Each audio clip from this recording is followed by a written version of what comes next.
ओम नमः शिवाय. नमस्कार, मी कविता नेहरे. तुमचं सगळ्यांचं स्वागत आहे अन्नपूर्णा बाय कविता नेहरे. इथे मिळतात साध्या आणि खूप सोप्या पद्धती रेसिपी. आणि हो, मी नेहमीच बोलते, जेवण बनवणे ही एक पोट भरण्याची गोष्ट नसून ती एक कला आहे. आणि हीच कला तुम्ही सगळ्यांनी जपावी म्हणून मी अगदी तुमच्यासाठी घेऊन येते घरगुती पद्धतीत रेसिपी, साध्या आणि सोप्या पद्धतीत, त्या हॉटेल स्टाईल कशा बनवायच्या अगदी घरातल्या सामग्री वापरून. तुम्हाला मी नेहमी एक नवीन स्टाईलच्या रेसिपी सांगते, म्हणून नेहमी व्हिडिओ शेवटपर्यंत बघा. याच्यामध्ये तुम्हाला मिळते सिक्रेट टिप्स. आणि हो, माझ्या रेसिपी आवडल्या असतील तर लाईक करा, शेअर करा आणि सबस्क्राईब करायला विसरू नका. तर चला आपण सुरुवात करूया आजच्या नवीन रेसिपीसाठी. यासाठी लागणारी सामग्री आहे स्वच्छ धुवून ठेवलेली कोथिंबीर, कापून ठेवलेली डाळीचं पीठ, हिरव्या मिरची, लसूण, जिरेची पेस्ट, जिरे, अजवाईन आणि व्हाईट तीळ, मीठ चवीनुसार आणि पाणी आवश्यकतेनुसारच.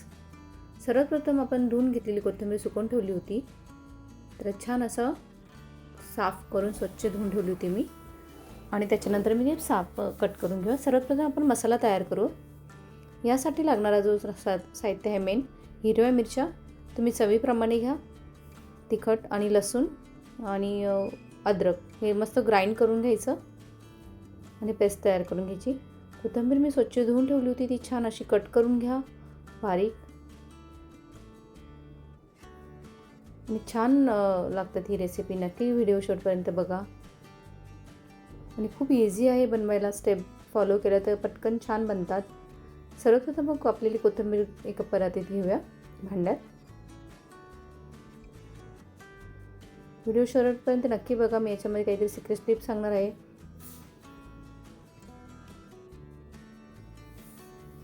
कोथिंबीर घेतली आहे छान अशी कापलेली, स्वच्छ धुवून ठेवली होती.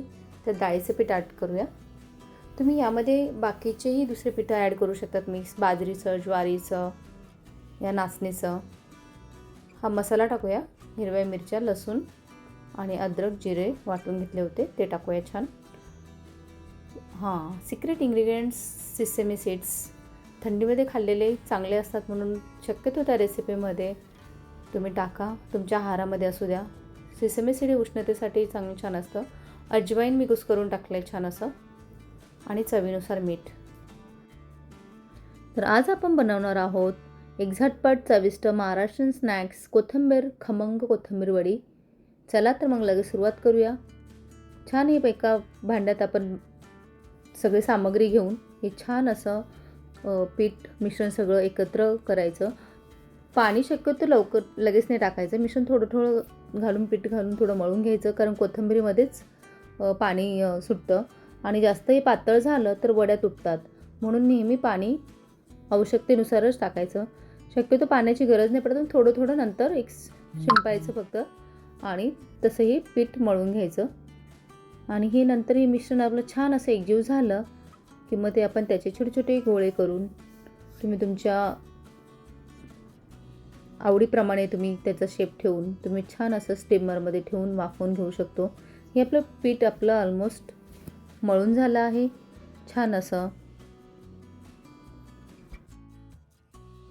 छान असा आपला पिठाचा गोळा तयार झाला आहे. जास्त पातळही नको आणि जास्त घट्टही नको.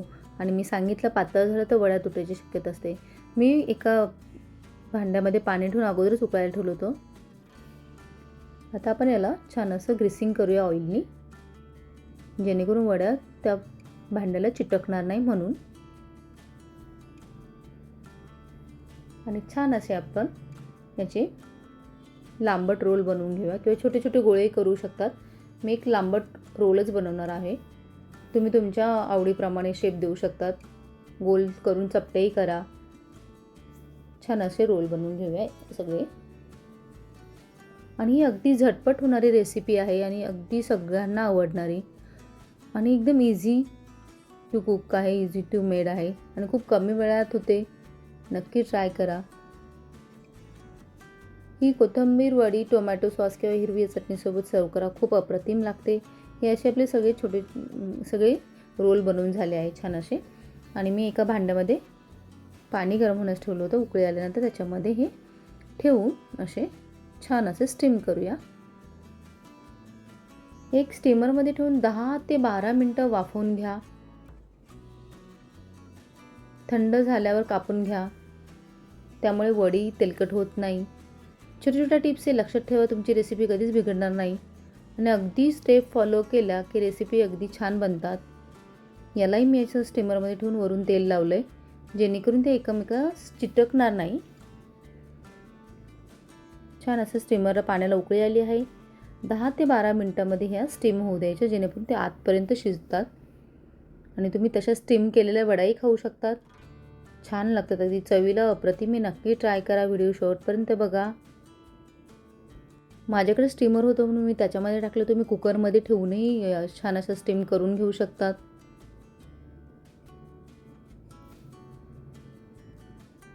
वडी शिजली की नाही हे तपासण्यासाठी सुरी घालून बघा. ती स्वच्छ बाहेर आली म्हणजे वडी आपली छान अशी स्टीम झाली आणि पूर्णपणे शिजली आहे. वाफवलेली वडी पूर्णपणे थंड होऊ द्या. थंड झाल्यावर त्याची तुम्हाला हवे त्या आकारात काप करा, त्रिकोणी किंवा चौकोनी. कढईत तेल गरम करायला ठेवा साईड बाय साईड. तेल मध्यम गरम झाले की वड्या सोनेरी आणि कुरकुरीत होईपर्यंत तळून घ्या.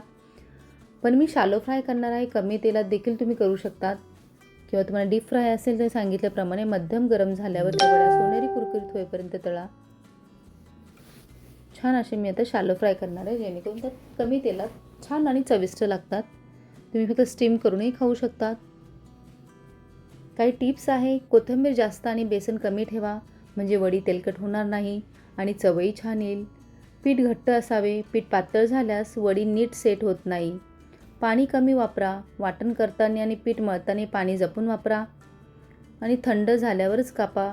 गरम असताना कापल्यास वड्या तुटतात आणि मंद आचेवरच तळा.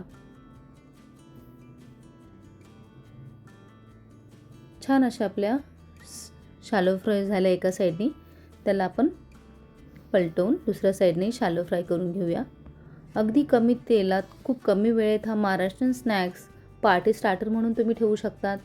अगदी कोथिंबीर वडी ही लोकप्रिय महाराष्ट्रीयन नाश्ता आहे, जो ती ताजी कोथिंबीर, पाणी, बेसन आणि मूळ भारतीयांचा मसाला वापरून बनवला जातो. तो सामान्यतः 1 कप चहा आणि टोमॅटो केचपसोबत दिला जातो. तर ह्या अशा आपल्या खमंग आणि खुसखुशीत कोथिंबीर वड्या तयार आहे. तर ही होती आपली झटपट आणि सोपी कोथिंबीर वडी रेसिपी. गरमागरम वड्या चटणी किंवा सॉसवर सर्व करा आणि स्नॅक्सचा आनंद घ्या आणि माझ्या चॅनलला फॉलो करा. अशाच अजून रेसिपीसाठी जोडले राहा. काही जण न वाफवता थेट तळतात किंवा तसेही खाऊ शकतात, खूप छान लागते. गरमागरम कोथिंबीर वडी टोमॅटो सॉस किंवा हिरव्या चटणीसोबत सर्व करा. चहासोबत अप्रतिम स्टार्टर म्हणून अगदी छान. बघा मंडळी, किती सोपी आणि झटपट झाली हे आपली कोथिंबीर वडी. तर मंडळी, आपली खमंग आणि खुसखुशीत कोथिंबीर वडी तयार आहे. तुम्ही ही वडी संध्याकाळच्या चहाबरोबर किंवा नाश्त्यासोबत सर्व करू शकतात. ही रेसिपी नक्की करून पहा. तुमचे अनुभव कमेंट्समध्ये कळवा. आवडल्यास लाईक करा, शेअर करा आणि सबस्क्राईब करायला आणि नवीन असाल तर सबस्क्राईब करायला विसरू नका. पुन्हा भेटूया आपण एक नवीन रेसिपीसोबत. तोपर्यंत खात राहा आणि खुश राहा. बाय. धन्यवाद.